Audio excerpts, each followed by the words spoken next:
सप्तपदीला नऊवारी आणि जे एंट्री वगैरे बाकी ते वरमालाला मज्जा करायला आवडेलच. म्हणजे बँड बाजा आणि ढोल असतं आमच्याकडे जनरली. नवरदेव जेव्हा नवरीला वचन देतो की मी तुझं इक्वली रिस्पेक्ट करेन आणि तुझा मान ठेवेन सगळ्यांसमोर. माहिती नाहीये की कुंडली आणि हे मॅच होतं की नाही. मला एक खूप प्रॉमिनेंटली लक्षात आहे ते असं की खूप एन्जॉय केलं, खूप नाचलं. नमस्कार, मी अंकिता शिंदे. इट्स मज्जामध्ये तुमचं स्वागत. बरं, आज मी शिवा या मालिकेच्या सेटवर आणि माझ्यासोबत आहे एक सुंदर नवरी जिच्यामुळे मालिकेत खूप मोठा ट्विस्ट आलाय, म्हणजे दिव्या. दिव्या कशी आहे? खूप मस्त, मजेत. बरं दिव्या, आपली इंटरव्ह्यू तर झाला आपला, पण एक पटकन रॅपिड फायर आहे, सो तयार आहेस? येस. बरं, पहिलाच प्रश्न, खऱ्या आयुष्यात जेव्हा तू लग्न करशील तेव्हा तू नऊवारी नेसणं प्रिफर करशील की घागरा? दोन्ही. म्हणजे सप्तपदीला नऊवारी आणि जे एंट्री वगैरे बाकी ते वरमालाला घागरा. माझ्या प्लॅनिंगनुसार. अच्छा. आणि हल्ली ना ट्रेंड असतो की नऊवारी म्हणा किंवा घागरा म्हणा, त्याच्या खाली शूज घालतात. सो हा ट्रेंड तुला फॉलो करायला आवडेल का? नाही, मी प्रॉपर ट्रेडिशनल फुटवेअर सोबत जाईल.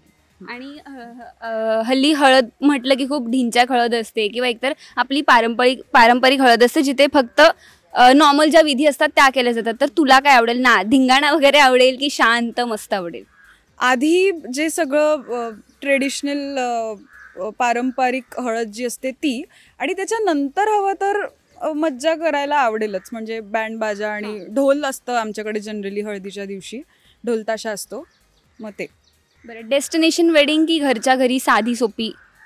डेस्टिनेशन. बरं, नेक्स्ट आहे, कुंडली जुळणं महत्त्वाचं की मन जुळणं महत्त्वाचं? मन जुळणं महत्त्वाचं. आता मला हे माहिती नाही आहे की कुंडली आणि हे मॅच होतं की नाही, बट येस, मन कम्पॅटेबिलिटी असणं इम्पॉर्टंट आहे. पण जसं की आपल्याकडे तू आता नवरी आहेस, सो छान नटली आहेस, तुझ्या अंगावरच्या कुठल्याही 4 दागिन्यांची पटकन नावं सांगायचे?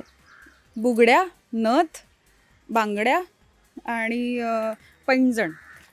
कुठल्या मित्रमैत्रिणीच्या लग्नात शेवटपर्यंत नाचली आहेस का, हळदीत किंवा वरातीत? हो, मी सगळ्याच आय लव्ह वेडिंग्स. मी सगळ्याच लग्नात ॲक्टिव्ह असते शेवटपर्यंत. आणि आता रिसेंटली माझ्या खूप जवळच्या मैत्रिणीचं सोनल म्हणून आहे, तिचं लग्न झालं आहे, तर तिच्या सगळ्या फंक्शन्समध्ये मी खूप एन्जॉय केलं, खूप नाचले. आपल्या इकडे ना सप्तपदी असतात, 7 फेऱ्या आणि त्याची 7 वचनं. त्यातलं तुला कोणतं एक वचन आहे जे फार आवडतं?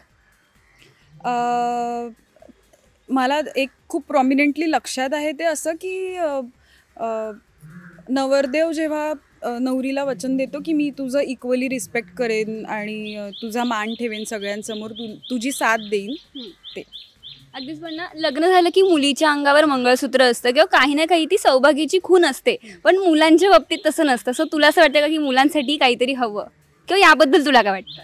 हो, ॲक्च्युली असायला हवं आहे, पण आता नाही. अनफॉर्च्युनेटली असं काहीतरी करायला पाहिजे खरं तर. असं काही असं रिंग वगैरे, असं विथ ब्लॅक मनी असं काहीतरी करता आलं असतं. छान कॉन्सेप्ट आहे आणि आय होप तुझी कॉन्सेप्ट पण सुरू होईल. पण शेवटचा आणि महत्त्वाचा प्रश्न, आशू आणि शिवाचा सुखाचा संसार कधी सुरू होणार आहे? लवकरच.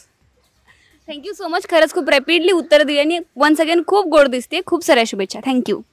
थँक्यू. मराठी चित्रपटसृष्टीतील लेटेस्ट अपडेट्स आणि गॉसिपसाठी आमच्या चॅनेलला सबस्क्राईब करा आणि बेल ऐकन दाबायला विसरू नका.